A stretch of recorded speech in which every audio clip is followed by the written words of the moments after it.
At 55, how alcohol affects your body after 60, what you need to know: a glass of wine with dinner, a beer while watching the game, a whiskey before bed to wind down.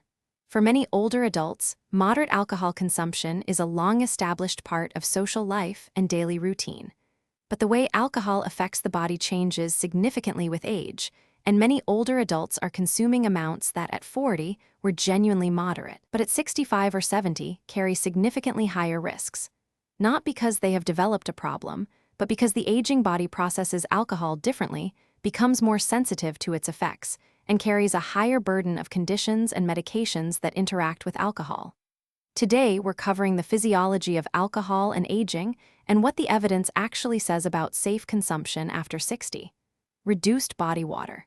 As we age, total body water decreases, muscle contains more water than fat, and we lose muscle with age.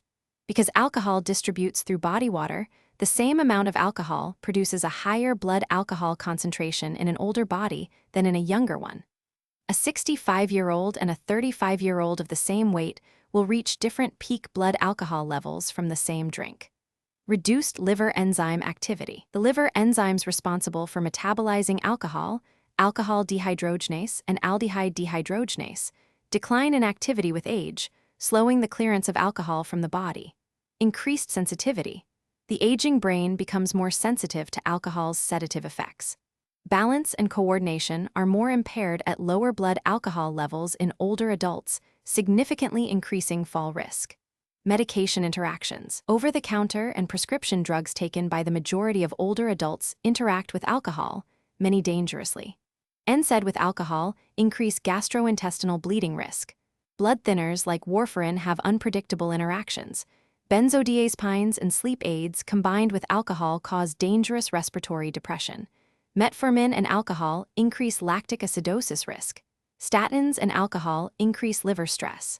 Cancer risk. Alcohol is a Group 1 carcinogen, meaning the evidence of causality is unambiguous. Even moderate drinking increases the risk of breast, colon, liver, esophageal, mouth, and throat cancers. The cancer risk from alcohol is linear. There is no safe threshold. Liver disease. The liver processes the majority of alcohol consumed. Chronic consumption, even at moderate levels, causes progressive fatty liver, which can progress to alcoholic hepatitis and cirrhosis. Older adults with any other liver condition face amplified risk. Cognitive decline. Alcohol is neurotoxic. Regular consumption, even moderate, is associated with accelerated brain atrophy, particularly in the hippocampus. The association between alcohol and dementia risk is dose-dependent. Heavy drinking substantially increases risk. Moderate drinking shows a modest increase in most recent studies. Falls and fractures. Alcohol impairs balance, reaction time, and coordination, all already compromised by age. Even 1 or 2 drinks meaningfully increase fall risk in older adults. Hip fractures following alcohol-related falls are a leading cause of hospitalization and mortality in this age group. Sleep disruption. Alcohol may feel sedating, but it disrupts sleep architecture, suppressing REM sleep, causing more frequent awakenings and worsening sleep apnea. Heart health. While some older studies suggested cardiovascular benefit from moderate drinking, more rigorous recent analyses using Mendelian randomization, which avoids the healthy user bias of observational studies, suggest the benefit was largely artifactual. Current guidelines no longer recommend alcohol for cardiovascular health. Guidelines vary by country, but the general consensus for older adults is: if you drink no more than 14 units per week for men and women, the equivalent of approximately 6 pints of average-strength beer or 10 small glasses of wine, spread across the week, not concentrated on fewer days. This is the upper limit of low-risk drinking. Many authorities now recommend lower limits for adults over 65, some suggesting no more than 7 units per week, given the changed physiology. The safest amount, from a pure cancer and cognitive risk perspective, is none. But the reality is that for social, psychological, and quality-of-life reasons, many older adults choose to drink, and the goal is informed, mindful consumption rather than abstinence absolutism. Alcohol problems in older adults are significantly underdetected. They often develop gradually from long-established habits rather than sudden problematic drinking.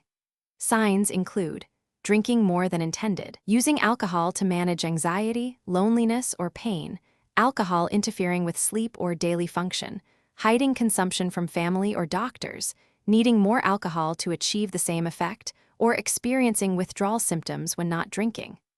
Alcohol problems in older adults are eminently treatable, and addressing them dramatically improves health, cognitive function, sleep, and quality of life. Practical steps for those who choose to drink. Keep track of weekly units, have at least 2 or 3 alcohol-free days each week. Never drink on an empty stomach. Stay well hydrated alongside alcohol. Avoid drinking within 3 hours of bedtime. Review all medications with your pharmacist for alcohol interactions, and be honest with your doctor about your actual consumption. This is not about prohibition. It is about informed choice, understanding how alcohol affects your body at 65 differently than it did at 40, making conscious decisions about amount and timing, and being aware of interactions with medications and health conditions. The older adult who drinks mindfully, within reasonable limits with awareness of the risks, is making an informed choice. That is all this video aims to support. See you in the next video.